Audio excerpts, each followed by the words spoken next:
Perfect. Okay, so that's it's time. So let's be on time.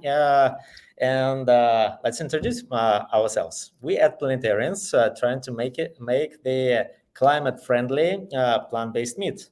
And I have a pleasure to have my co-founder Max Barnhouse and the chef to showcase meals for you. Thank you, Ale. And I have the pleasure to be sitting next to my co-founder, Ale Manchulanatsu, who's been doing the due diligence and creating the science behind what we're bringing to the planet and to the schools today. So, perfect. Thank you, Max. And it looks like we expect a couple of folks joining us on the webinar who already cooked with our meat and can provide the direct feedback, right? Yes, definitely. Today we'll have a few people joining us. We're going to have Geoff McKee from Aventura County High School. He's going to give us a little narrative on his experience working with us. Then we'll also have Randal Lane, the district chef for West Contra Costa County. He should be joining us maybe a little later. He might still be busy in the kitchen. And then we also have Elisa Bremner, who is joining us from New York State. And she is a registered dietitian nutritionist. So she'll be giving us a little feedback on her experience with our products and how that went over with her students. So very much looking forward to it. Perfect. That's and I saw that Jeffrey McKee joined our session, disappeared, joined, so probably is getting struggles, but we already have it. So how our webinar will be structured? First, I will dive very shortly about what's going on the market and what are our options. Mm-hmm. Then we spend the majority of our time in the most interesting topic. Max will showcase how the meat performs in different settings, and after that, showcase meals if you want to get already ready meals. Yes, pilot programs or how this might work into the schools. Yeah, and after that, I bet you all have questions, and we would love to move into the Q&A and answer some of them. And before I start, maybe we can pass the mic to Geoff McKee. So, Geoff, are you able to turn on the camera and the microphone to showcase the experience that we had at Aventura School a month ago? Geoff, you need to turn on the camera. It's in the bottom, and then we can see you and hear you. There might be a small lag here too.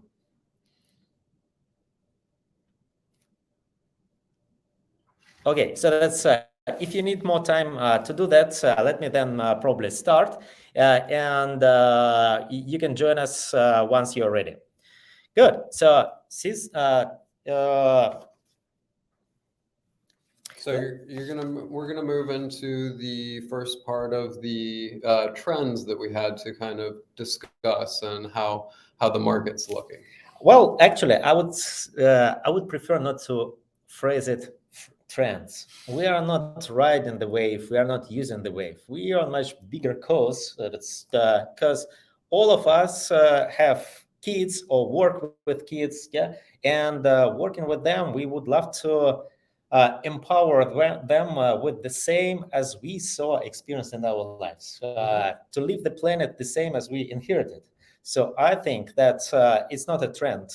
It's mission, passion. So that's, yeah, and what we are doing, we are preserving this planet as nice as we had it.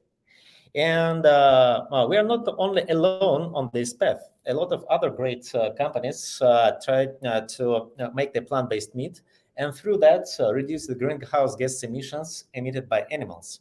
But they struggle either with texture, which not always reflects the same bite as you used to have from meat. Or if you use a lot of chemicals to stick glue it together, so then you raise the question why the ingredient list is so long, and is it actually healthy for you as it's supposed to be? And on top of that, all the alternative meat companies struggle with the price parity. And the reason is because ingredients way more pricier than animals get. So look at these two numbers: $3,000 for the metric ton of the protein isolate. This is the typical number that alternative meat companies pay for the ingredients. And we're getting it for how much? And we're getting, hold on, we first were animals. These who monopolized this area, they get the feed 10 times cheaper. So when we started our journey 7 years ago, and let's just clarify this product that would go to the animals, the byproduct is something that we use on a daily basis, right? Oh yeah, that's into $300. It goes, well, every byproduct. Every time you peel something, for instance, potato, to get something out of the potato. So you create unavoidable byproduct. And right here, we're looking at, we're taking the byproduct of the soybean oil, correct? Yeah, on the next slide. So actually, I wanted to highlight that analyzing the myriad of those byproducts, we found that two cool byproduct streams. So one of them is the spent beans. This is dry matter left after oil was extracted from soybeans. And we use it as the main source of protein. And the second byproduct stream is the spent yeast. So every time companies ferment beverages, it could be beer, kombucha, or whiskey, or they get the surplus of that protein and the flavor together. So combining spent yeast and spent beans in our 1 2-minute cooking step, we get our whole cuts. So the real question is going to be, how does it taste? Before you dive into the taste, as a scientist, I prefer first showcase the numbers. Come on, let's get to the good part. Well, I'm proud that our meat is actually on par with animal. Look, we have the same protein content per 3-ounce serving. We have 21 grams. And on top of that, we have 5 grams of fiber. This is as if you're, well, accompanied with half of the cup of beans, or put the protein on top of the salad. So I love the analogy that our meat, it's actually meat and vegetables in one setting. Yeah, fiber does work in pretty wonderful ways. So. Yeah, but the question, how does it taste, is very legit. So let me stop speaking about the science here and dive into the taste section. And before we jump into that, let's see if Geoff might have a moment to share his experience of us coming into Aventura High School and doing a little sampling for his kids. They seem to really like the product. So Geoff, could you comment on that? Geoff, to speak that, you need to turn on the camera. It's in the bottom, and the microphone. And then you will be visible as us, and you can share.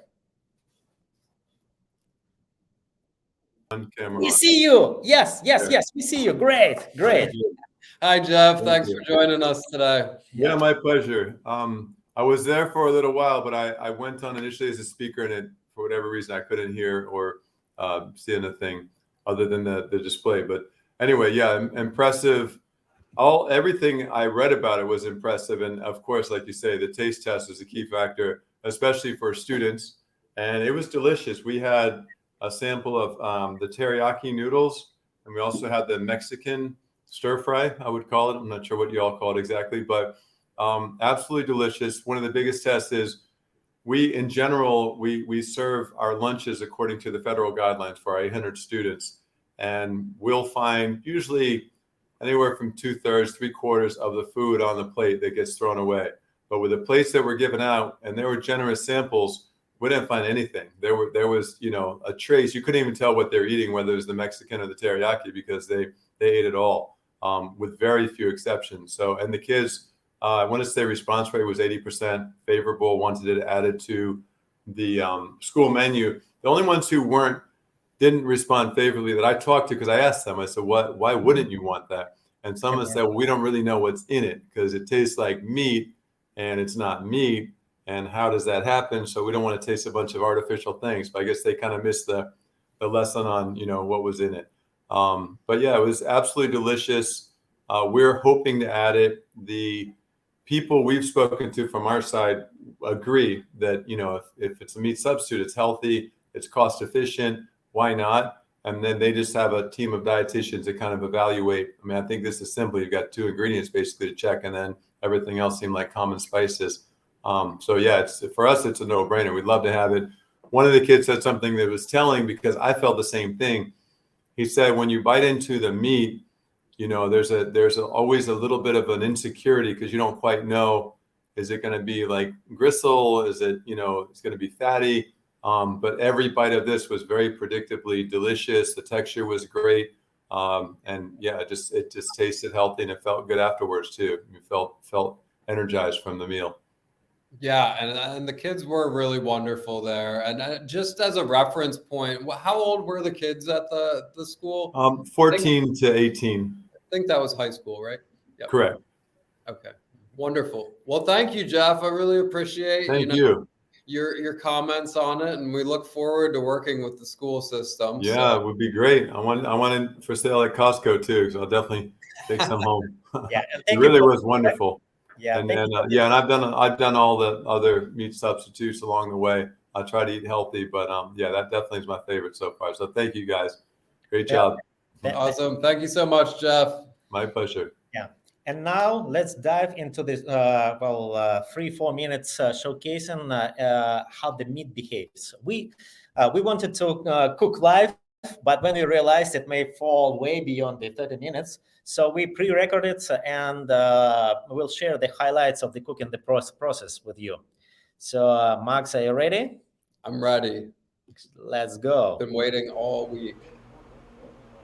Hi, my name is Max Barnhouse. I'm here with Planetarians. I am co-founder and chef, and today I'm going to walk you through everything from our product, everything from how it arrives in its base form to what the capabilities are with it, what you can do with it, what to expect, and how you can procure the product to work in your school system with your kids. So here we have a box of our Planetarians whole cuts as they come in bulk cases in cryovac bags, and we're going to pop one of these open for you. One of the first things you notice is the aroma, and it kind of has that fermented smell, much like a chicken, and that's really going to transform when you cook it. Now you can see the pliability and the fibers inside there.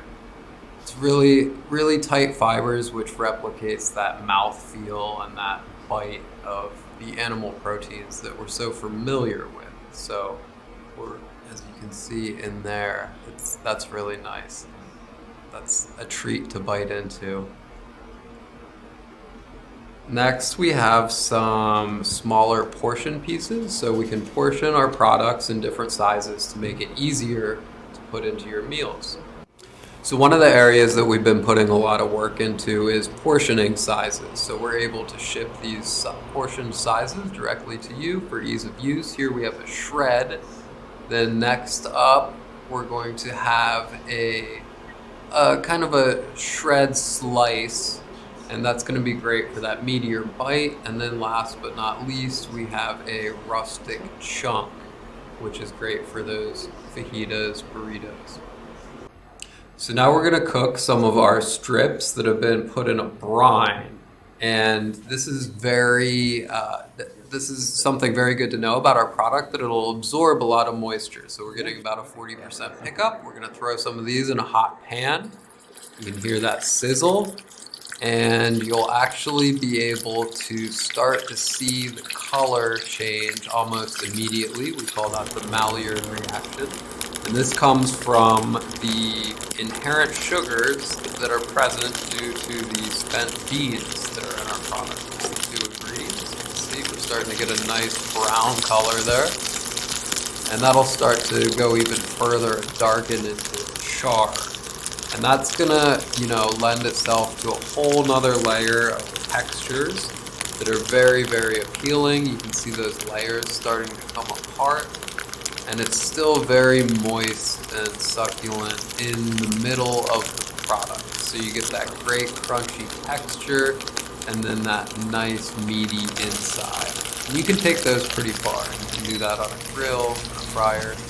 Here you can hear the actual texture. We'll scrape a knife along the edge. You can that nice sound of a summer grilled meat. And cut through it, and you can get an idea of what that might be like to bite into. You can see it's still very juicy in the middle, so we're not sacrificing moisture. And it still has quite a bit of pull to it. So this is different and sets us apart, because with a lot of the TVP products, you're going to have more of a crumble. And we have a lot of resistance, not too much. It lends itself very nicely to a pleasant experience when you're eating it. You can see we still have those fibers present and a very, very appealing, juicy, crunchy end product.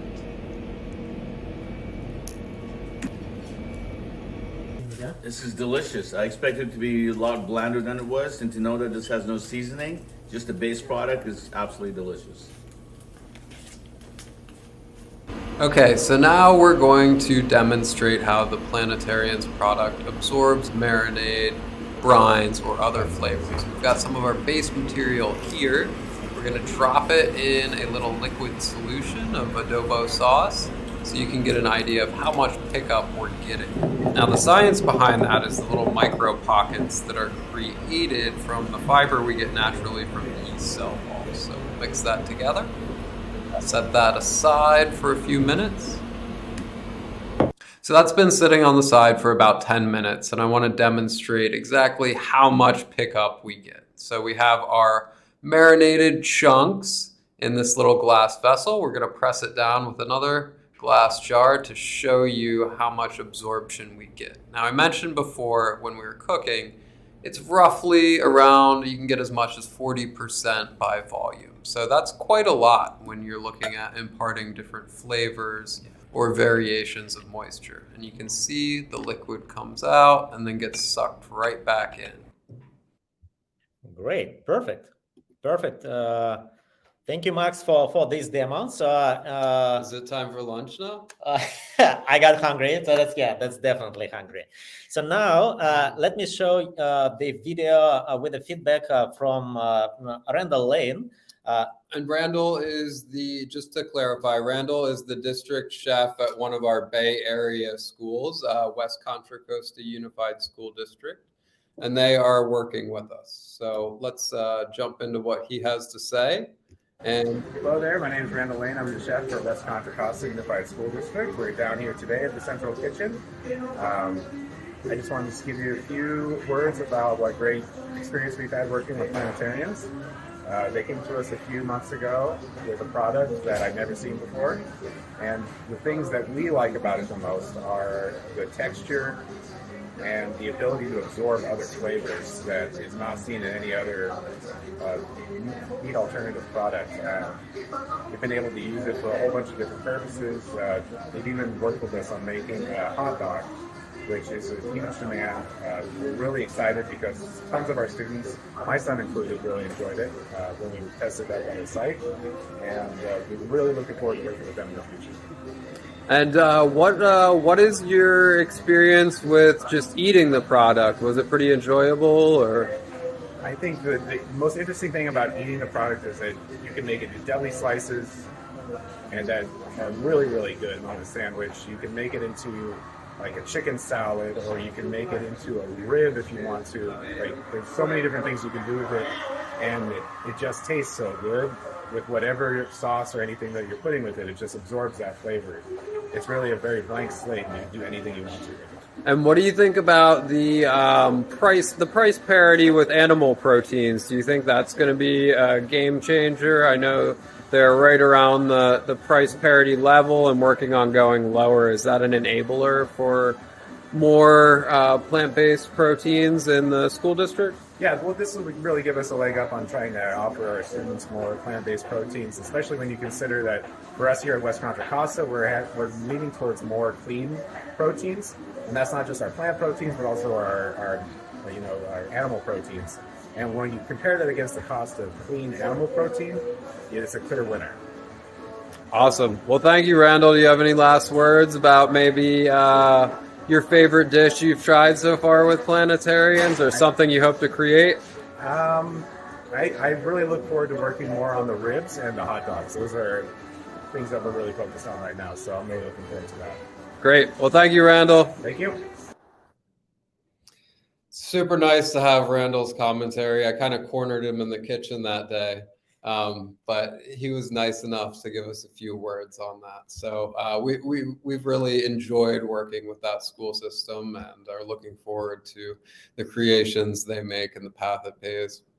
Great. And now it's time to see how the meat performs as a part of the meal, right? Yes, and these meals are something that we're developing as a pilot system. So if it's of interest to your school or anybody else that you might know, that's something that we can provide as a way to get some feedback from the kids. To rephrase that, so that's we can offer us the meat as is, or portioned meat, or a part of the meal to enable eating straight away. Of course, because we know every school system works a little bit differently. And we're even going further in the fact that we can offer complete meals if that's something that works best. Okay, let's have a look at these meals. So now that you have an idea of what our base product looks like and some of the portion shapes that we can make and make it easier for you to put into meals in your schools, let's talk a little bit about how those pilot programs would work and what to expect. We've done a few samplings at some area schools at Aventura High School and Madera Middle School. Both of them we received a 72% acceptance rate, which is pretty awesome if you ask me. But we'll have to leave it up to you and your kids to determine if this is a product they would really like. So next we'll look at some pilot sample kits that you have the opportunity to purchase and test with your school system today. So here we have our teriyaki sampling box, and this would be for 100 students. Let's dump everything out so you can get a good look at it. Here come all the components individually packed for ease of use. These will all be with directions for reheating. We have some soba noodles for you. We have a little mixed vegetable. Next, we have our Planetarians whole cuts in a teriyaki flavor, and then a little extra sauce to tie it all together.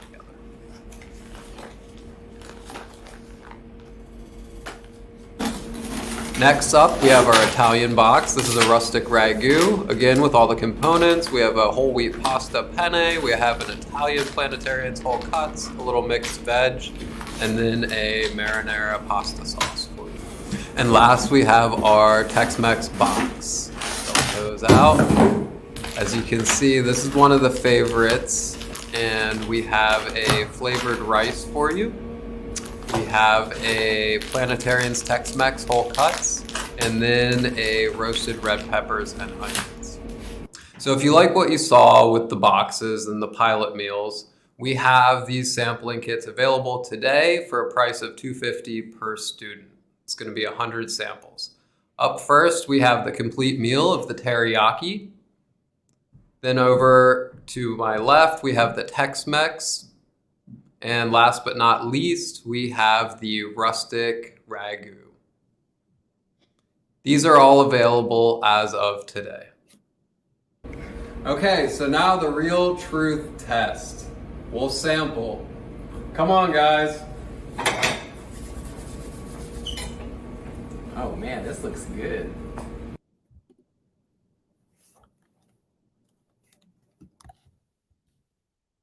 All right, guys, enjoy. All right. Wow. This meat actually has that teriyaki flavor in it. Really good. It's so weird that it's not meat compared to all the other vegetarians. Nice and fibrous too, which is something you don't get a lot in fake meat these days. Yeah. Yeah, it's like you can see the fibers even. The texture. Just do a little carbs for you. Oh, thank you. So do each of these, are they just different marinades in each one? So this is the same preparation, just some different off-the-shelf spice combinations that anybody. Some of these kits, would they have to do the prep with the brining? No, with Okay. these kits, they would just have to pull it all out and reheat it. Oh man.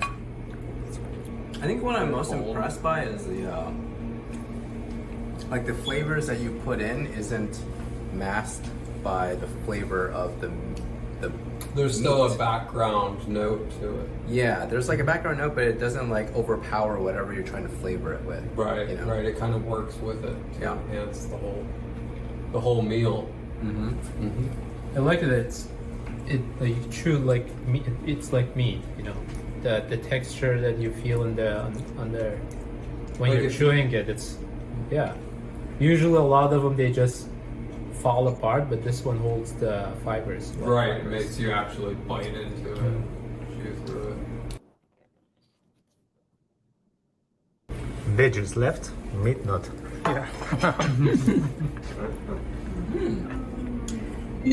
Wow. So that one's in the rustic bolognese sauce. With a little bit of garlic and just a pretty standard. There you have it, guys. I think we get 3 thumbs up. Oh, well, that was wonderful.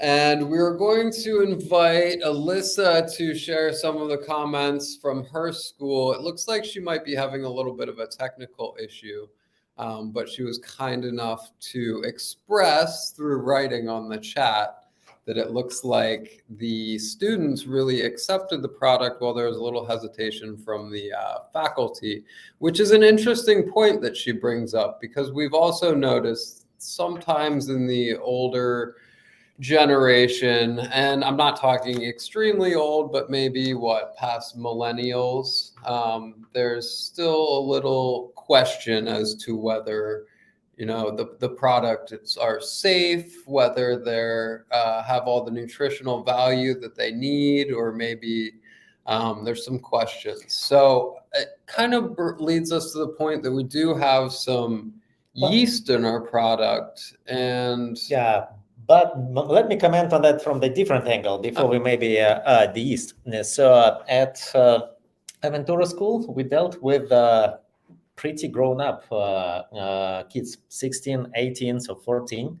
But at Contra Costa at Madeira, so we had the middle and so junior, like a kindergarten, to whom we were not able to explain all the benefits because probably it's not yet on their vocabulary. So, and they made their judgments just based on if they like it or not.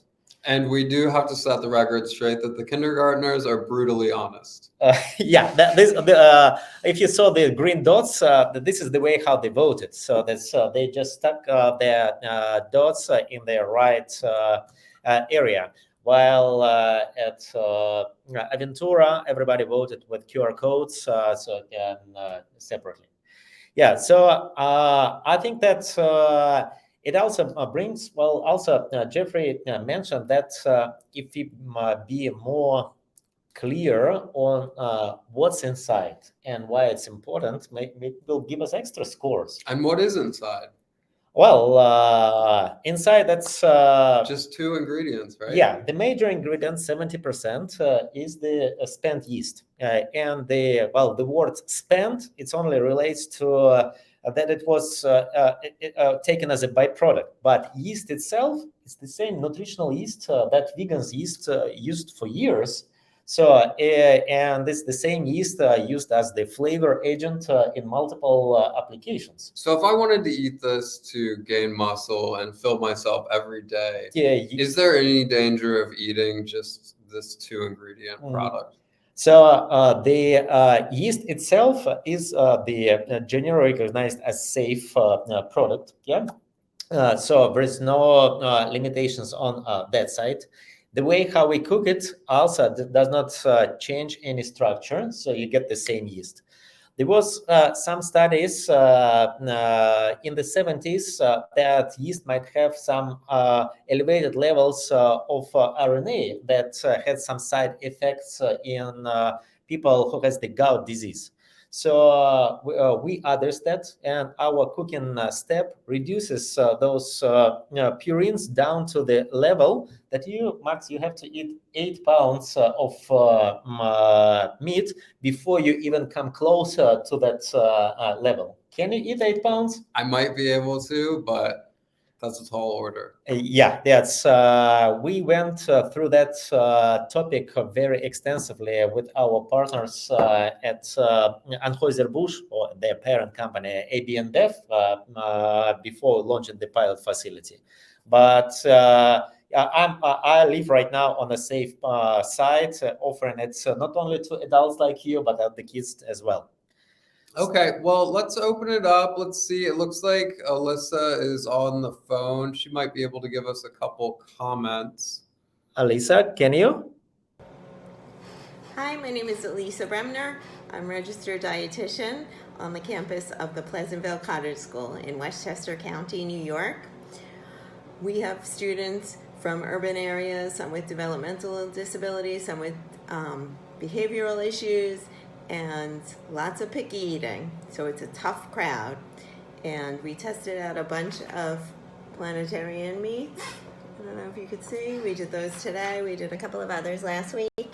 The adults were a little skeptical, but the kids tried it and they loved it. So I think it's a great option to reduce our food print, our environmental footprint, and to improve the nutritional value of our meals at a reasonable cost. So I'm really happy with it, and I look forward to getting more Planetarian meals on our menu. Yeah, we got questions regarding the child nutrition. So how we are compliant to the USDA standards. So well, due to the high protein in our product and the minimal loss in cooking volume, our 2.5 ounces of product will credit to 2 ounces on the child nutrition labels, making it a great candidate for schools to use. Yeah, and actually, if when I calculated the childhood credits for hot dogs version, so it's actually 1-for-1 because all you need to do is just to reheat it, so that's no cooking involved. Yeah, so good. Okay, do we have any other questions, or we were so thorough in our videos to address them? And if you have any further questions, you can always email either one of us. We'll make sure that we put our contact information on the video that we send out. Yeah, and the pilot samples are ready. Let's make until the end of this school year. You can test and let's see. Maybe you want to dive into annual menus for the next school year. Lots of opportunities here. So we look forward to connecting with all of you again, and we appreciate your presence today. Yeah. Thank you. Bye-bye.